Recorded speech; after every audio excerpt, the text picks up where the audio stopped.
Hello, everybody. Happy Monday. Welcome to another episode of Learn with Flo as I kind of get my technology and cords in place here. Hopefully everybody had an amazing weekend. Lots of new faces around here, lots of new follows lately. So if you're new here to the Lowdown, welcome. Our Monday episodes of Learn with Flo are really about creating another opportunity to chat a little bit more long form about some common questions that I get in practice, things that come up in client conversations behind the scenes, hot, trendy, and relevant topics for you guys as you navigate your health and wellness transformation. And if, like I said, you're new here, welcome. If you are a repeat visitor, welcome back. We're going to keep building on conversations from last week where we really got a chance to dive into a common conversation that I have around the differences between Western medicine or traditional medicine and functional medicine. I also get a lot of questions and curiosities around even just different styles of functional medicine practitioners, because as we'll get into today, there's lots of individuals that may go and see one style of practitioner and they might have one opinion, one treatment strategy, and you can tell that they're, like I said, not all practitioners are the same. A lot of them have different trainings, different specialties, and different mentorships, which lead them to different ways of practicing, different clients that they work with well, different philosophies on health and healing, right? So, that's where I'm really, really passionate about having some of these opportunities where we can get and kind of dive a little bit deeper into topics versus just like, you know, a 30-second or 90-second little video clip. I don't think always gives us the opportunity to like really dive deep and talk about some of the nuances, because I think that's where a lot of the magic happens, is in the nuance, not in the black and white, right? So last week we really dove into this question around what is functional medicine, which then also lended us to some clues of being able to spot what I call a functional medicine dupe out there. And I see way too many people these days who are really like genuinely interested in improving their health the right way, and they're just absolutely exhausted of getting just series of overhyped quick fixes and getting taken advantage of, and honestly like downright scammed sometimes out of energy and time and monetary investments in this space. And it's because I think the world of health is a very vulnerable time for people, right? It's like you're coming in and it's like takes a lot of times a kind of a drastic change for someone to even ask for help, right? That's even kind of part of just our human nature and human psyche. So I realize that it takes a lot for somebody to ask for help in the first place, and then to be able to come into this space asking for help and getting someone that's out for kind of taking advantage of that vulnerability, creating some unnecessary fear or fear mongering, which gets you to make, you know, knee-jerk and desperate kind of decisions and reactions. And I'm just not here for that, right? I think that that is absolutely just ick. I couldn't even lay my head on my pillow at night kind of thinking about that, and understanding that in this space I am all about education. And I think the more that you know as a patient, the more you can more confidently advocate for your health. You can ask really great questions to your practitioners. You can kind of like go in knowing what you're looking for and being able to literally kind of like interview and find healthcare providers and a healthcare team that you feel like align to your values and align to things that are important to you. Versus us, I think, are honestly gone are the days where it's more of a I guess you could say like a provider-led interaction where we go and are 100% outsourcing our health and our trust to another professional, right? It's like, you know your body best. And that's what I really try to build and instill with a lot of my patients is this is a teamwork. I'm here, I'm the GPS, I have a guide, I'm going to help you get to where you want to go, but you're ultimately driving the car. You know your body best. You know how the car handles, you know how fast, how to go, how slow to go. You might know a better detour or a route based off of what you've experienced before, right? But ultimately, I think that it's very important that the patient feel super empowered, that the patient feel like they're really driving and part of the process, right? So that's where when we really talked last week about this concept of the lowdown or my methodology around functional medicine, I think it's important to really think about four main categories.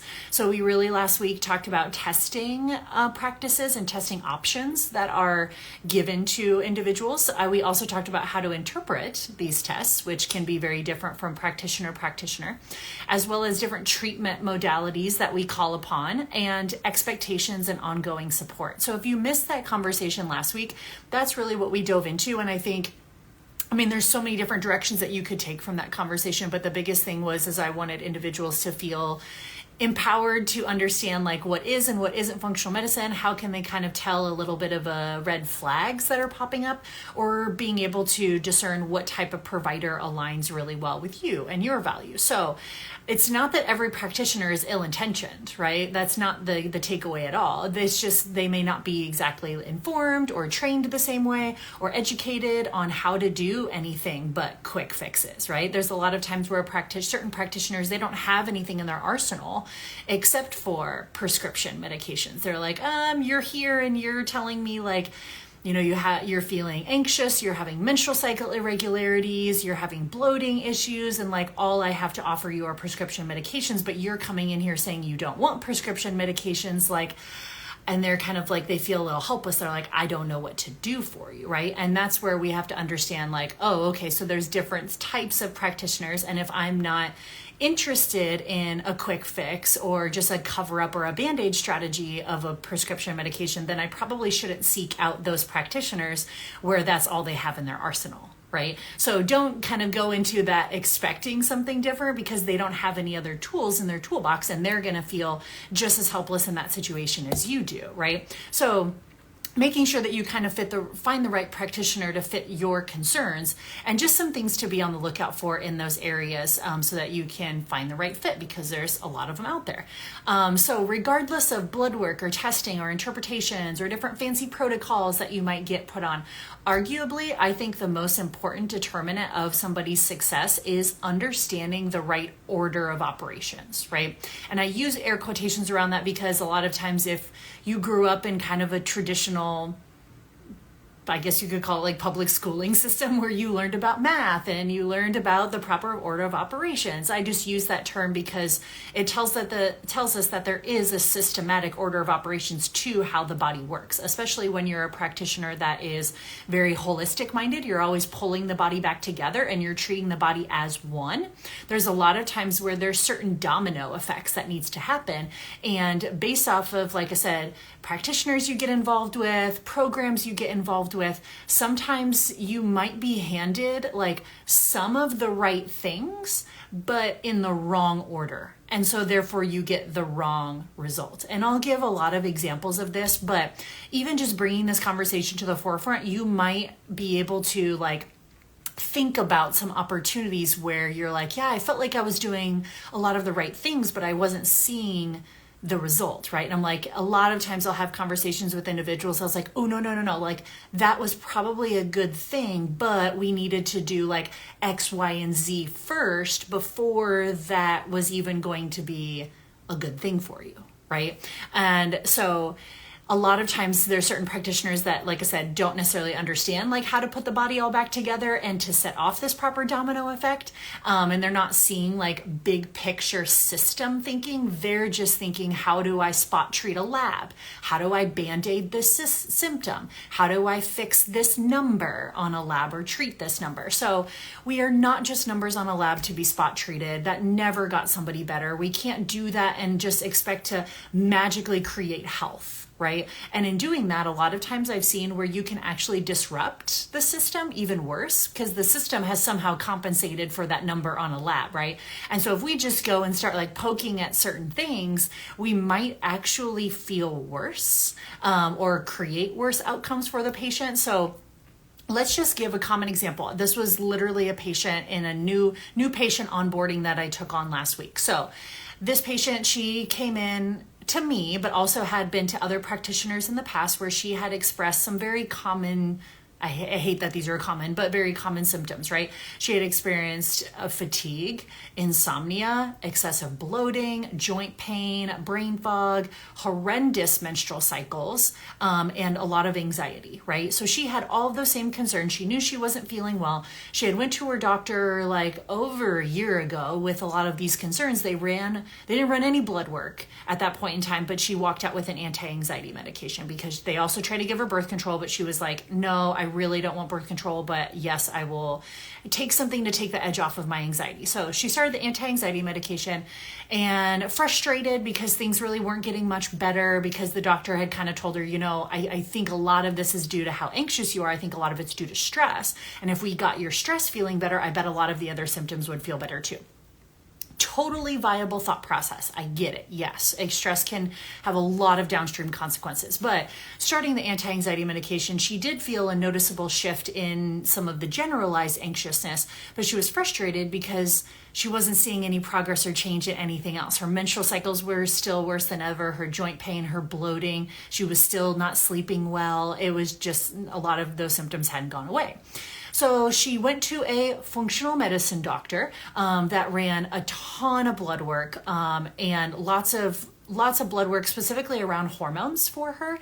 And after the blood work, she was then told or convinced that it was low testosterone and she should start hormone replacement therapy right away, right? So she's like, okay, great, awesome. Light at the end of the tunnel. This is awesome. This is gonna she was told that it would fix her sleep issues, it would fix her fatigue, it would fix her bloating and her brain fog and her joint pain, it would make her menstrual cycles better, all of this good stuff, right? She's like, yes, awesome, this is amazing, I'm so excited.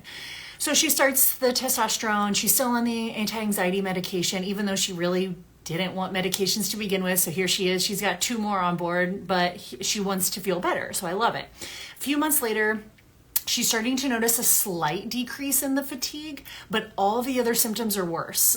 Now she also has acne. And then they run some more labs. This is still at the functional medicine clinic, mind you. And they run some more labs, and then they end up putting her on thyroid medication and spirolactone for the acne. So a few months after that, now she's here. She's gained 10 pounds. She's more bloated than ever. She's way more constipated than ever now. Now she also is struggling with headaches on top of it.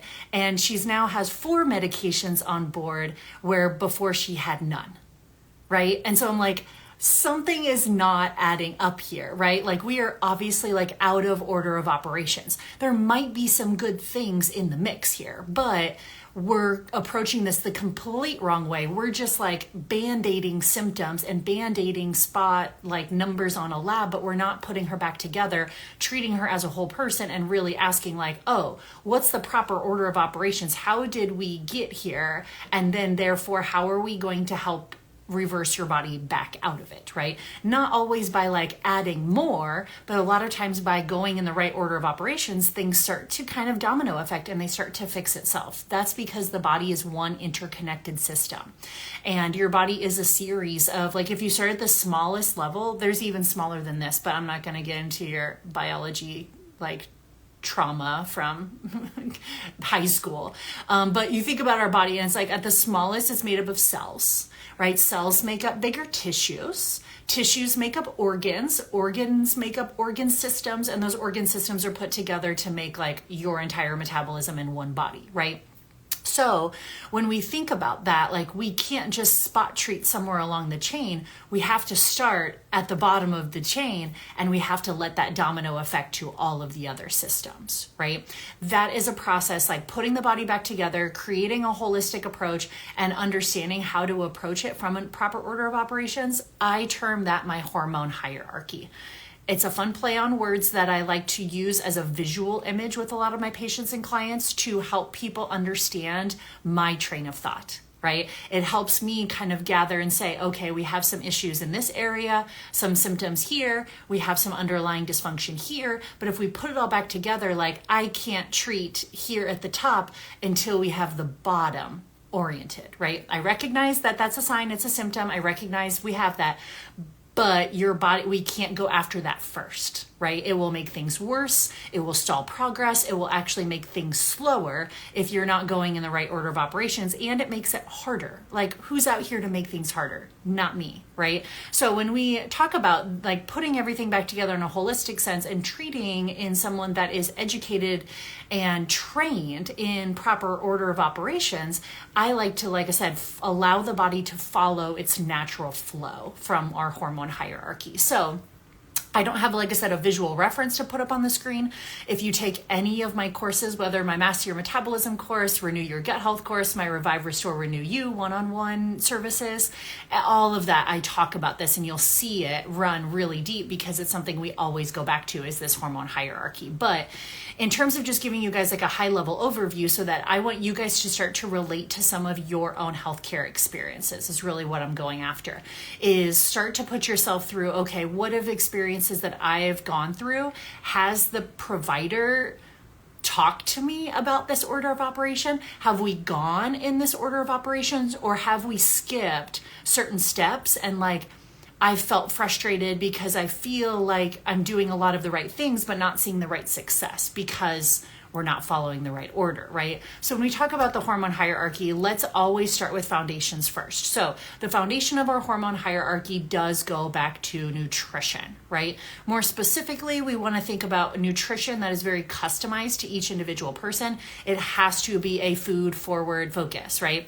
And what I mean by a food forward focus is not necessarily an elimination diet.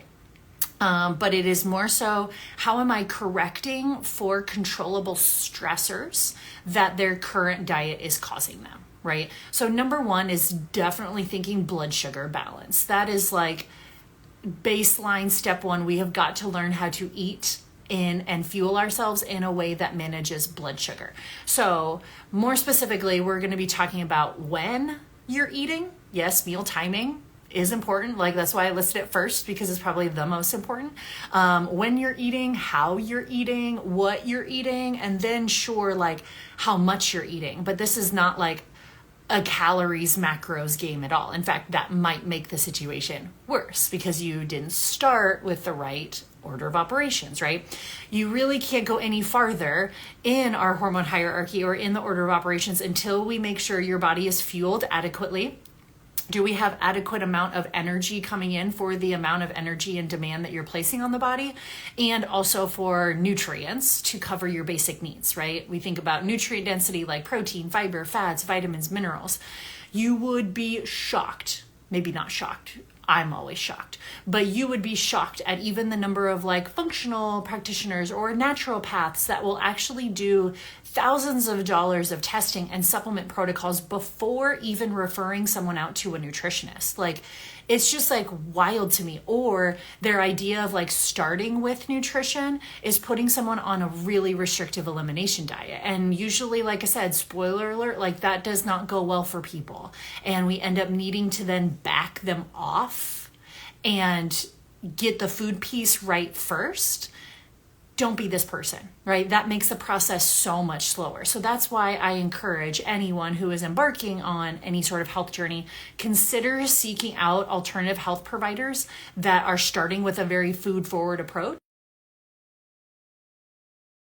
to yourself. As you're seeking out different providers or different programs, I would 100% start with my Master Your Metabolism Masterclass.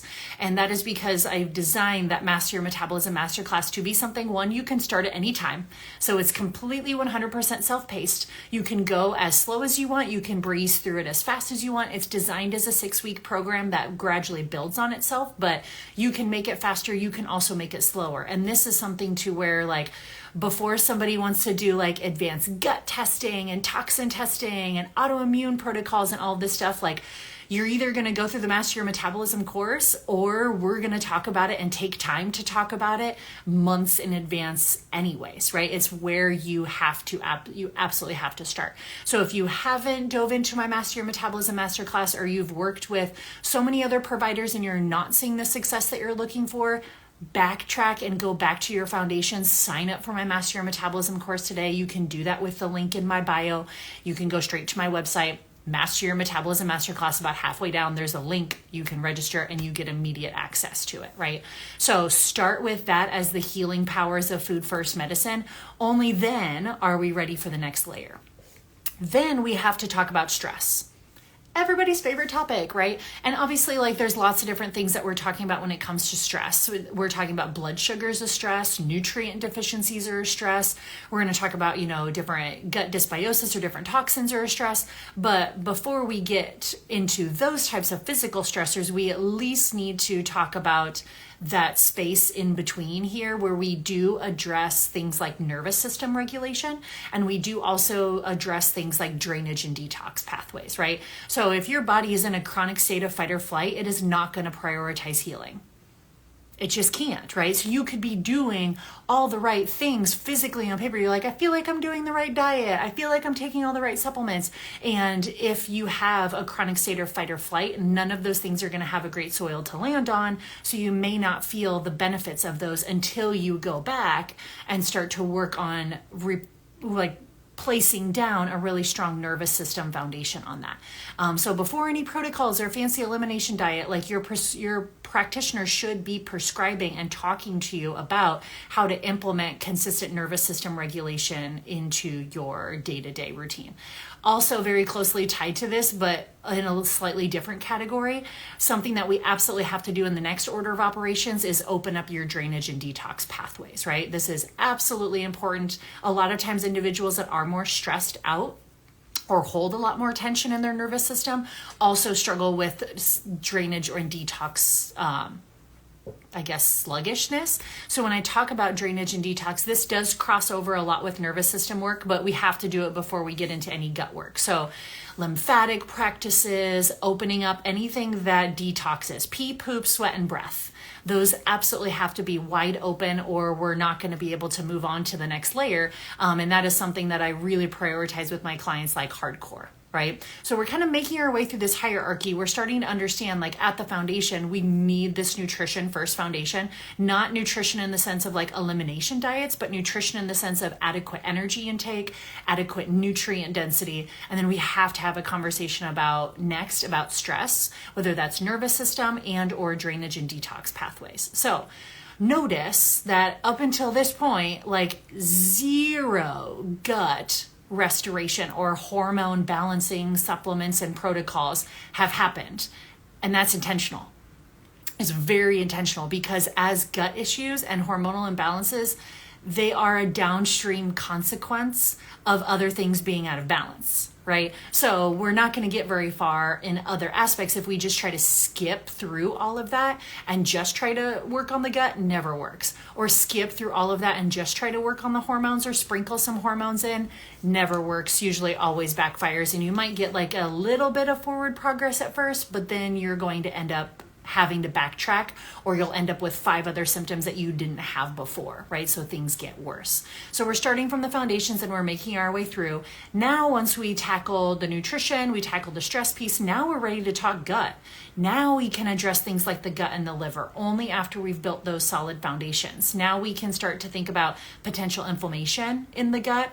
This is where we might bring in some additional testing practices, and we look at things like poor digestive capacity, low stomach acid, poor bile production, dysbiosis, pathogenic infections, or we look at things like toxin burden. We look at intestinal permeability, leaky gut, all of those things that are going to happen and start to progress like autoimmune patterns as well too, right? So that's the next layer we can work in. And then finally, we can get to the place where we're talking about resolving hormone imbalances, right? That's at the very top of the hormone hierarchy, and it's at the top of the hormone hierarchy for a good reason.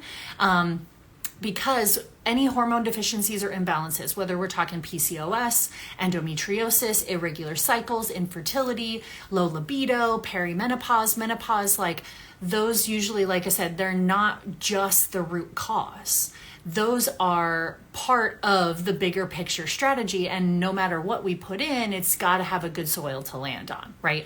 So that's where, like going back to my previous example, where the gal that I had met with, she had, she brought in some anti-anxiety medications at one point and saw like a little bit of success, or she brought in some HRT at one point and saw a little bit of success, but she ended up on 4 or 5 different medications, which she started with 0 medications, and now she's on 5, and most of her symptoms are worse, if not net same. I'm like, that to me just makes me wonder, like, okay, we may have brought in some good pieces, but we brought them in outside of order of operations, right? We didn't tackle the foundations piece first. We went straight after hormones, and that doesn't always give us the long-term success. It might give us a little bit at the beginning, and that's cool. I'm all about helping people feel better, but it may not be like the whole story. For a lot of people, it's not. So, which is why it's important to work with a practitioner that really understands like how to address the prior order of operations first, or at least at the same time. So that you're not just getting prescribed like hormone balancing protocols or HRT without someone also talking to you first about food, nutrient density, energy density, stress, nervous system, drainage and detox, gut and liver dysfunction. Like I just named off like 6 or 8 things that come before those types of conversations, right? And that's where I think they can like kind of work in tandem for sure, because the body is one and it is whole.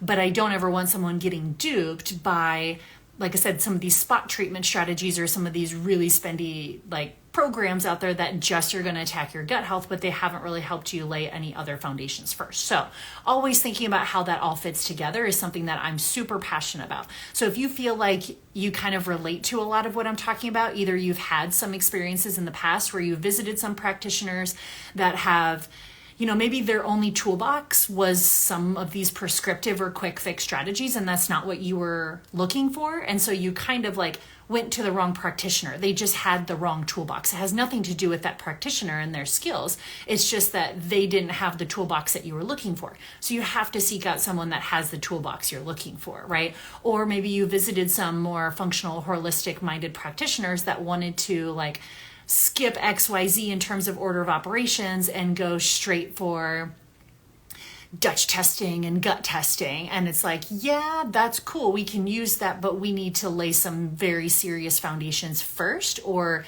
none of that's really going to come to fruition, right? So if that's, like I said, been your experience and you're looking for something different, you're looking for someone that really understands like how to put the body back together again, how to treat in a way that manages and respects the body's hormone hierarchy, look no farther than the lowdown. I have a link in my Instagram bio. You can visit my website there. You can schedule yourself a functional wellness consult where we get to understand and look at some current blood work. I get to interpret that for you in more of a functional reference range, give us some ideas of where some of your root causes might be coming from, and put together a game plan together. At that same link too, you can also jump straight into some of my programs. You can jump straight into Master Your Metabolism. You can start to make some of these food forward changes right away, and then you'd probably be a really great candidate to jump into my Renew Your Gut Health program, right? Each one builds on itself so that you get the most comprehensive care following that proper order of operations. So hopefully this was helpful for you guys. Gets your wheels spinning a little bit into maybe some of the situations you've been in, and to know that there's other options out there as well too. So don't stop looking, don't stop advocating for yourself, and we'll see you guys next week for another episode